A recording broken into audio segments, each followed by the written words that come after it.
Fala galera do aulad.com.br, tudo bom? Eu sou o professor Álvaro, professor de Biologia de vocês, e hoje estamos aqui para uma aula do reino fungi. Pessoal, então a gente já começou falando ali da taxonomia, falamos do reino, na verdade do domínio eubactéria, onde a gente viu lá as bactérias, e aí nós começamos a falar do domínio eucária, né? E aí dentro do domínio eucária nós já falamos dos protistas e agora nós falaremos do reino fungi, tá? Então o reino protista e agora o reino fungi. Dentro do reino fungi, então, a gente vai ter essas características gerais aqui. Então o que eu preciso para dizer que um indivíduo pertence ao reino fungi? Pessoal, lembrando, eles são eucariotos, né? Eucariotos eu já sei porque eles pertencem ao domínio eucária, então disso eu não tenho dúvida. Mas esses indivíduos serão, então, eucariotos, né? Apresentam a membrana que envolve o DNA, né? Formando o núcleo bonitinho, o núcleo verdadeiro. Vão ser indivíduos que são heterótrofos. Então aqui dentro do fungi, ó, a gente só tem indivíduos heterótrofos, só tem indivíduos que vão pegar uma molécula orgânica para gerar energia dentro da sua célula. E eles são indivíduos que podem ser tanto unicelulares ou pluricelulares. E aí, pluricelulares, olha só, ficou grande aqui, ó. Entrou ali no meu ciclo de reprodução já. Então, unicelulares ou pluricelulares, ou eles podem ser uma célulazinha só, ou podem ser mais de uma célula, né? E aí, esses pluricelulares, nós chamamos que eles formam hifas. Então, esses pluricelulares vão formar as hifas que a gente vai explicar mais à frente aqui. Só mais dois detalhezinhos importantes para o reino fungi. Esses indivíduos apresentam parede celular. E essa parede celular deles, ó, é de quitina. Pessoal, quitina é uma substância que é encontrada na parede celular, né, que forma a parede celular dos fungos, e ela é encontrada também nos animais. Existe um filo que a gente vai estudar do reino animal, que são os artrópodes, e lá eles apresentam um exoesqueleto de quitina. Então a composição é bem parecida, tá? A quitina é um polissacarídeo, é um carboidrato, que serve então para dar essa proteção aí na parede celular dos fungos. Além disso, eles apresentam a molécula de reserva deles, o glicogênio. Então lembra lá da aula de carboidratos? O glicogênio também é um polissacarídeo e é um polissacarídeo de reserva, tá? Então esse polissacarídeo de reserva aí faz com que eles tenham energia para guardar essa energia na forma de glicogênio, a hora que precisar utilizar, quebra-se o glicogênio e gera energia. Tranquilo? Então duas características, glicogênio se encontra em células animais, tá? E nas células dos fungos também. Então são algumas características que aparentam eles, que deixam eles próximos do reino animal. Tranquilo?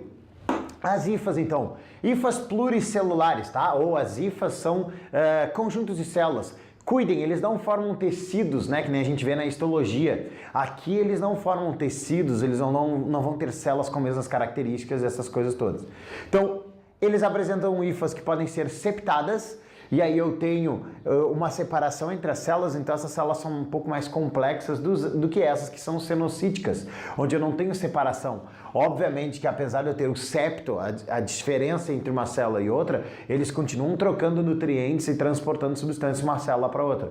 Mas aqui, ó, elas são essa estrutura um pouco mais primitiva, mais simples, tá? Que não tem esse septo. Septada e cenocítica, então sem o septo. E o conjunto de hifas, eu desenhei um cogumelinho aqui, né? O Toad do Super Mario, né? Então, o cogumelo aqui, que ganha um negocinho que cresce, né? Que o Mario fica grande. Aliás, o cara que fez aquele jogo, ele comia muito cogumelo, né? Tem uns cogumelos meio loucos, eu acho que aquele cara era meio doido, mas tudo bem. O micélio é um conjunto de hifas. Então eu vou juntando várias hifas e forma uma estrutura que a gente chama de micélio. Esse micélio aqui, no caso, forma então o cogumelo. E aí é o micélio, então, um conjunto de hifas. Aqui em cima, ó, nessa estrutura, o chapéuzinho ali do cogumelo, do Toad, a gente chama isso daqui, ó, de um corpo de frutificação. Corpo de frutificação, que é onde a gente vai encontrar a região da formação dos esporos dos fungos, que tem a ver com a reprodução, que é o nosso próximo passo aqui, tá? Então esse corpo de frutificação é onde o fungo forma os seus esporos. E aí nós temos aqui, ó, o fungo, né? Desenhei uns funguinhos aqui, um fungo do grupo dos zigomicetos, nós já vamos ver quem são direitinho. Mas são várias hifas, estão vendo que eu desenhei 3 hifas de cores diferentes, 3 hifas pretas, 3 hifas azuis, tá? Então, hifas diferentes. Elas podem, essas hifas, entrar em contato entre elas, tá? E aí, quando elas entram em contato, eu aumentei aqui, ó, fiz um aumento dessa região onde elas estão entrando em contato aqui, ó, aumentei. E aí, tu tá vendo a hifa negativa e a hifa positiva ali, coloquei só para identificar, tá? Uma diferente da outra. A hifa pretinha e a hifa azul. E aí, elas podem deixar as suas células próximas uma da outra e elas podem entrar em contato, formando... ocorrendo o processo 1, que a gente chama esse processo 1 aqui, ó, eu vou botar mais para cá, ó. Esse processo 1 que está ocorrendo aqui, ó, deixa eu botar na flechinha, aqui, ó. O processo 1 a gente chama de plasmogamia. Plasmogamia, pessoal, é uma coisa que a gente já viu já na fecundação, lá na embriologia, né? A gente vê isso lá. Plasmogamia, então, é a união da membrana plasmática. É quando ocorre a fusão da membrana plasmática. Então, uma membrana plasmática fusiona na outra e aí vai formar esse processo de juntar as membranas plasmáticas, a gente chama de plasmogamia, né? Gamia deve ser juntar plasmomembranas. Então, junta-se as membranas plasmáticas. Forma-se, então, essa estrutura vermelhinha aqui, ó, que a gente chama de uma hifa dicariótica. Di significa o quê? 2. Com 2 cariotecas, ou seja, com 2 núcleos. Então, estão ali os 2 núcleozinhos, ó, tá? Então, essas 2 hifas que a gente estava vendo aqui eram hifas haploides, hifas N, né? Essa hifa N e a outra hifa azul ali, também uma hifa N. Juntaram-se, então, na plasmogamia, formaram uma hifa dicariótica com 2 núcleos, ela ainda não é 2N, até que ocorra a fusão desses 2 núcleos, que a gente chama de cariogamia, que é o processo 2. Né? Digamos que esse processo 1 e 2 estão relacionados basicamente com a fecundação, seria uma fecundação ocorrendo ali. E aí eu formo um zigoto 2N, ó, com a fusão dos 2 núcleos. Esse zigoto ele vai crescer por meiose, vai formar uma estrutura onde eu vou ter a produção dos esporos, né? Vai formar corpo de frutificação e tal, e aí esses esporos vão sair daquela região ali, daquele corpo de frutificação, e vão formar novas hifas, tá? Então, cada esporo, e esses esporos são N, ó, esporos, deixa eu botar aqui embaixo, ó, N, haploides, porque vieram desse zigoto que sofreu meiose, e aí vão formar novas hifas. Tranquilo? Então, essa estrutura aqui vai ser toda a estrutura haploide, né? Ou o fungo é todo haploide. Então, esse é o ciclo de vida do teu fungo. Tranquilo? Bem barbadinho. Classificação, rapidamente. 5 grupos de fungos, tá? Classificar fungo não é uma coisa fácil, não, tá? Mas existem 5 grupos de fungo e eles são classificados basicamente pela forma de reprodução. Os Chytridium-micetus vão ser fungos aquáticos que vão formar esporos com flagelos ou esporos flagelados. Por que flagelados? Porque eles estão na água ou em locais muito úmidos e aí eles vão precisar desse flagelo para se locomover na água, né? Ou para germinar, para se desenvolver esse fungo.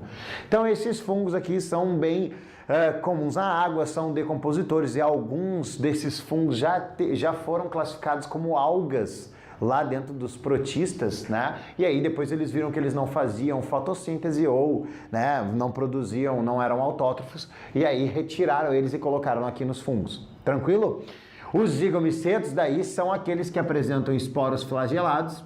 Eles não vão ter, esporos sem flagelo, tá? Então esses zigomicetos não têm flagelo, ó, sem flagelo, tá?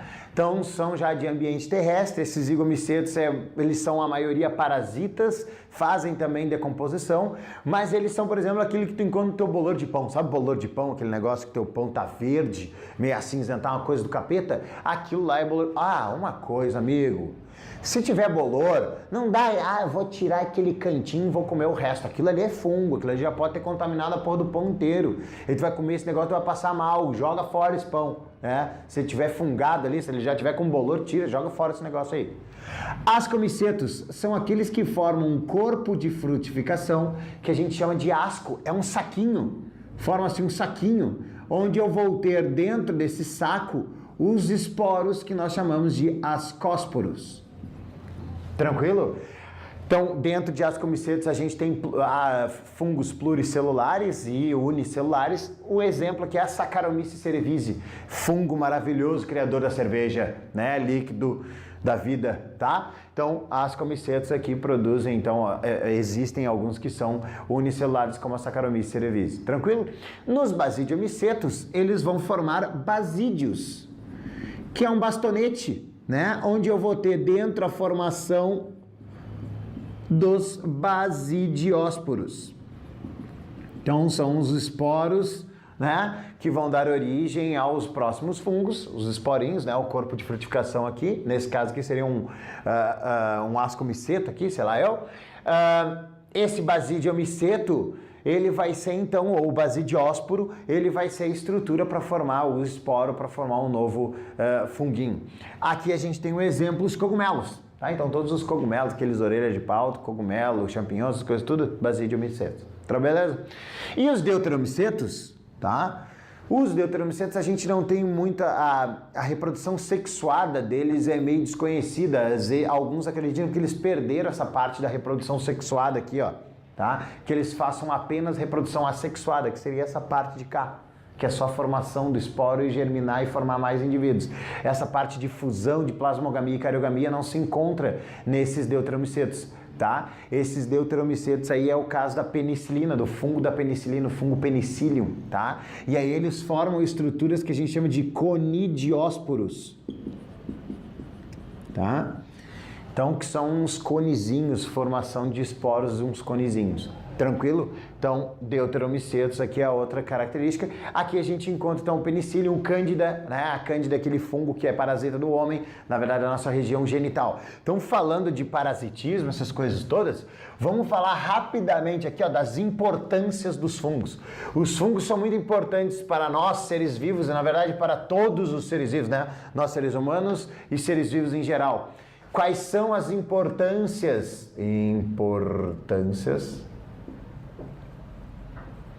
desses fungos, tá? Primeira coisa que a gente viu, que a gente vê lá na ecologia, decomposição.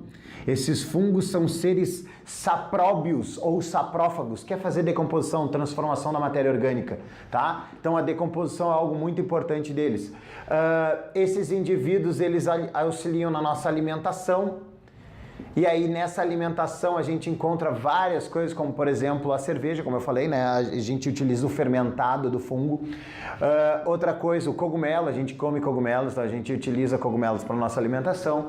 Então a importância desses fungos aí para os seres vivos.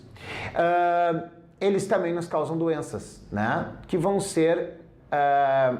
o que a gente chama de micose. Micose é causada por fungos, tá? Então, esses fungos são indivíduos que também podem parasitar outros seres vivos, nos parasitam, nos causam as micoses. A candidíase, que é um fungo da sua região genital, que quando você está com a imunidade baixa, ele começa a aumentar, né, a quantidade de fungos e aí gera candidíase, que, guardadas as proporções, desculpa a nojeira, é uma frieira na região genital, né, no pênis ou na vagina. Outra coisa, fungos são seres simbiontes, ou eles podem ser seres simbiontes. E aí, dois exemplos bastante importantes que a gente vê na ecologia. Formação do líquen, o fungo mais uma alga, né, que pode ser uma alga procariótica ou uma alga eucariótica, lá dos protistas, ou as micorrizas. Essas micorrizas aqui são aqueles fungos associados à raiz de leguminosas, de plantas, que auxiliam ali e trocam nutrientes. Tranquilo, meus queridos? Então essa foi a nossa aula de fungos para né, dar um jeito aí no nosso reino, no nosso domínio eucária. Foi uma alegria imensa, uma satisfação medonha, uma hemorragia de prazer e até a próxima aula. Tchau, tchau!